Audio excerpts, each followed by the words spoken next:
Guys welcome to my mini vlog. हामी जाँदैछौँ आज भेरीको ट्रिपमा माछा मार्न, यस्तो इन्जोय गर्न। कस्तो लागिरहेको त बाटो? डाँडा पुगिसक्यो हामी। पुरा आगो लागिरहेको रहेछ डाँडापट्टि त।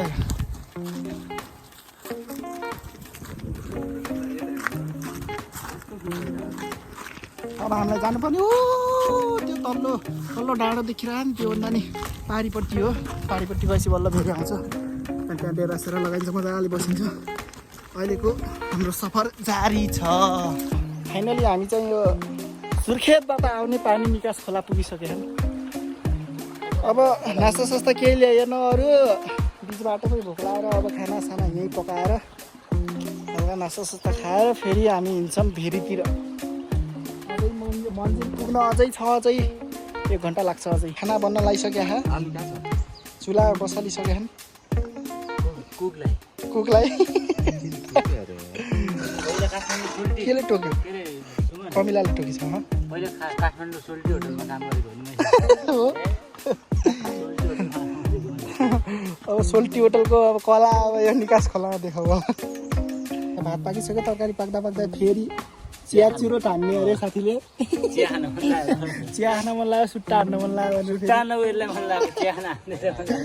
चिया चुरोट। चिया पाकिसक्यो, भात यता पाकिसक्यो, तरकारी काटेर रेडी छ। तरकारी काट्यो भने हेर्नु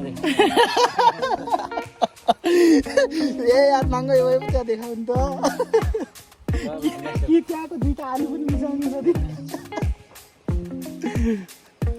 हामी यहाँ अब चिया सिया खाएर खानासाना खाएर फेरि लाग्छौँ भेरीतिर। हामी एउटा डाँडा पुगिसक्यो। हामी अब पुग्न आँटेका छौँ। ऊ तल भेरी, हामी चाहिँ डाँडामा जानुपर्ने अझै ऊ त्यहाँ आकिसिन पुगेर हामी चाहिँ अहिले भेरी पुगिसकेका छौँ। ल हेर्न सक्नुहुन्छ भेरीको सिन कस्तो बबाल छ, बबाल। त्यो माथिको कुना जाने हो। ल फाइनली गाइज हामी चाहिँ पुगिसकेका छौँ मन्जिलमा। हाम्रो बस्ने अब यहीँ हुन्छ। अब हामी यहीँ डेरा लगाउँछौँ हामी। सिन चाहिँ खतरा छ गाइज, खतरा भन्दा नि खतरा छ। ल के गर्दा हाम्रो चाहिँ अँधेरो भइसक्यो। हामीले आगो सागो बालेर यहाँ डेरा सेरा पुरै तिर्पाल सिर्पाल तानेर रेडी गराइसक्यौँ। माछा मार्न जान्छौँ एकछिनमा। अँधेरो भइगयो के गर्दा चाहिँ अब खानपिन बस्या खानपिनको लागि।